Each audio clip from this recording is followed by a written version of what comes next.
can murder a liberator, but you can't murder liberation. You can murder a revolutionary, but you can't murder revolution. And you can murder a freedom fighter, but you can't murder freedom. All right, everybody, you are tapped in. Let's get right to it. So Donald Trump is on this crusade. Let's call it that. All right. He's on a crusade. We see what's happening with the Middle East, the war in Iran. We see what's going on with the issue with the Strait of Hormuz, resources, oil, and things of that nature. Prices going up through the roof. All the while, Donald Trump and his administration, his cohorts, are manipulating the market. Insider trading activities going on. They're reaping the benefits of this whole thing. All right. Now, there's that. Then we see Donald Trump wanting to fight against the Pope. Now, when I first got wind of this, I said, oh man, is he crazy? Because actually the Pope has a far huger following than Donald Trump. And there's no way you're going to win that war for a number of reasons. And I think one, first and foremost, is that, Donald Trump, you're fighting against, what a lot of people would say or call God's man, So God has chosen the Pope to lead, the Catholic Church. So that's a fight you're not going to win. And it shows. It's showing, it's shining through. This is one war or fight Trump should have left well enough alone, almost like this thing with Iran. He should have left that well enough alone and let Israel, whatever their ideas and plans for hegemony in the area, unfold by its own hand. Trump had or was not wise enough to sit back and just tell Israel the truth. Like, no, this is not what I want to get involved in. So that occurred. The Pope, in his role as a spiritual leader, a man of God, he spoke out against the tyranny in the world, the atrocities taking place in the world. That's his position. That's his job. He's supposed to have done that, and no one can say otherwise, Now, Trump gets wind of what the Pope says. And then, you got to look at it like this. So when the Pope said what he said, and he wasn't saying it to be political, he's saying it as a man of religion. Somebody went and told Pope, hey, man, the Pope's talking about you. You better get him, Trump, And that's exactly what Trump did. He went in, guns a-blazing.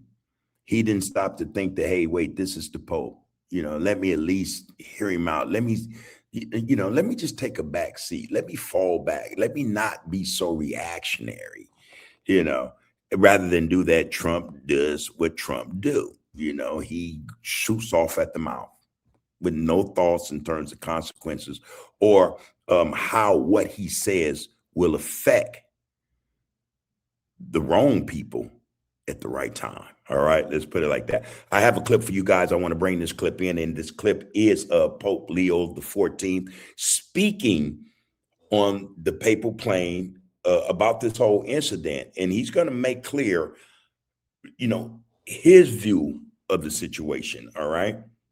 Before we drop that clip, please, as always, like, share, follow, comment, and subscribe to Tapped, the art of political discourse. You guys' participation and viewership with this channel means a great deal to us. Also, we like to ask that you guys help us to reach 5,000 subscribers before the end of this month. You guys' participation in that as well would be greatly appreciated, as much as you watching the content we bring to you for your improvement or understanding in terms of what's going on in the world. That being said, let's get to this clip. This is Pope Leo, and it's courtesy of Forbes, okay? This is a courtesy of Forbes breaking news, all right?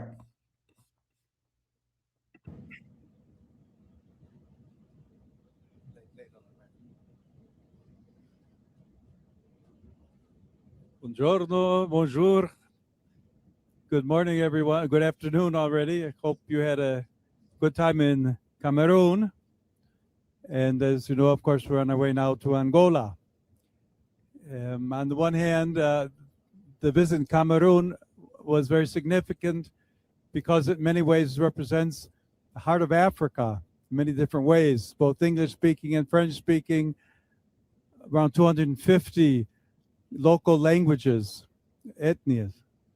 At the same time, has great wealth and great opportunity, but also the difficulty that we find throughout Africa of many times an unequal distribution of wealth. That's all over the world. That's all over the world. The distribution of wealth, the resources that are utilized or used, to create wealth, very rarely trickle down to the people. So it's not just in Africa, but it is more so in Africa because Africa houses or has, under its dirt, most of the world's resources or the world's need of particular resources that are in Africa. These countries that send in corporations, miners or, things of that nature, they go in, they extract the stuff, take it out. And that wealth that has been extracted and removed from that area does not make its way back to the place it came from. I was personally very pleased. As you know, we began the trip in Algeria with a theme of St. Augustine. And yesterday at the Catholic University, we had the blessing of that beautiful monument that they had prepared with the map of Africa and St. Augustine at the center. And so in one sense, it expresses part of what this trip is about. And I primarily come to Africa as pastor, as the head of the Catholic Church, to be with, to celebrate with, to encourage and accompany all of the Catholics throughout Africa. And yet there are, of course, other dimensions to the visit. I had a very fine meeting with a group of imams in Cameroon to continue to promote, as we've done in other places already, and as Pope Francis has done during his pontificate, the dialogue, promotion of fraternity through understanding, acceptance, peace building with people of all faiths. At the same time, there's been a certain narrative that has not been accurate in all of its aspects, but because of the political situation created when on the first day of the trip, the President of the United States made some comments about myself. Much of what has been written since then has been more commentary on commentary, trying to interpret what has been said. Just one little example, the talk that I gave at the prayer meeting for peace a couple of days ago was prepared 2 weeks ago, well before the president ever commented on myself and on the message of peace that I am promoting. So he's saying, Pope Leo is saying, any remarks he made, they were made prior to anything that Trump or his administration had considered to be or deemed as disrespectful or in that moment, that time span or frame of a day or two prior to, Donald Trump coming up with his response to a lot that is going on. All right. And yet, as it happens, it was looked at as if I was trying to debate again the president, which is not my interest at all. So we go on the journey. We continue proclaiming the gospel message.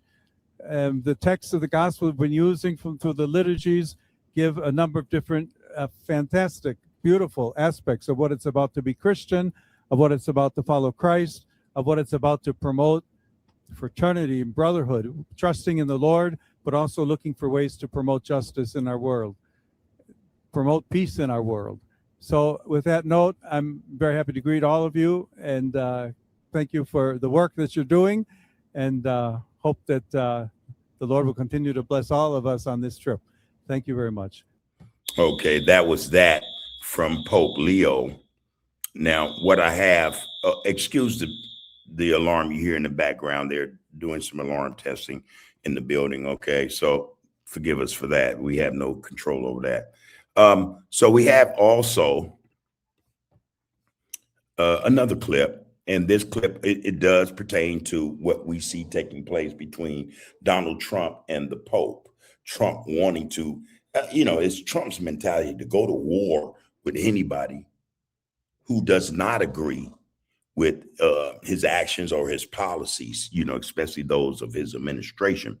So we have also another situation where the prime minister of Italy has something to say about Donald Trump. This is Prime Minister Maloney, I think is her name. So let's drop that in here. Let's get that in there and let you guys hear what she has to say. And again, see, Trump's mistake is that he does not have the following that the Pope has. Not only that, but this is Italy. This is Rome, the Vatican. To think that you're going to say something about the pontiff there in his homeland, or he's from there, that the politicians and the people are not going to support him, then you've already lost the war against the Pope anyway. You're not going to win that battle. And this is what Trump fails to realize. So let's get up in here and let's see what she has to say about this.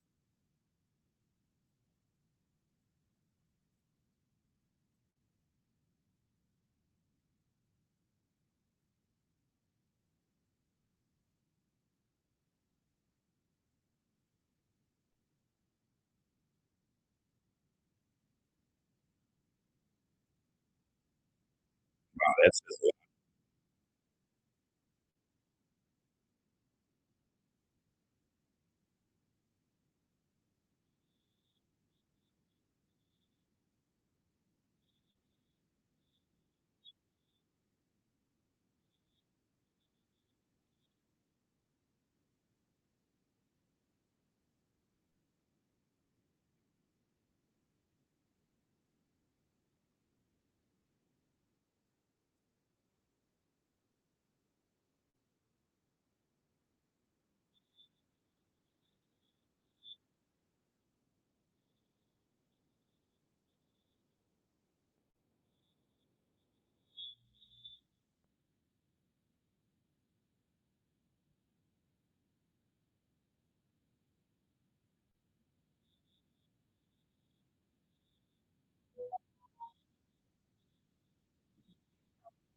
And that is Prime Minister of Italy. She's saying, "Hey, we're not having none of this. Uh, Hands off on the Pope. This is not Iran you're dealing with. This is Italy, Rome, the Pontiff. The number one, if not the number one, religious leader in the world. He's in that category. The top three at the very least. So Trump picked the wrong guy this time, and again, this isn't Iran. This is a world leader, religious world leader who has great pull, great pull. All right. Um, I think Trump's well, if he hasn't already figured that out, because I've seen something lately where he's backtracking now.